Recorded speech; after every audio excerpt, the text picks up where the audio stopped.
এসে দেখছি মানুষ লাইনে দাঁড়াইছে, ভোট দিতে এসেছে। বেশিরভাগ মানুষ চলে এসেছে।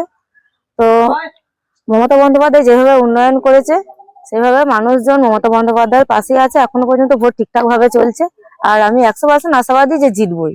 ইলেকশন কমিশনারের ওরা প্রথম থেকেই ওরা চক্রান্ত করছে, এসআইআর করে কিছু মানুষের নাম তো বাদ চলেই গেছে, আর যেটুকুই আছে তাও ভোট দিচ্ছে মানুষকে।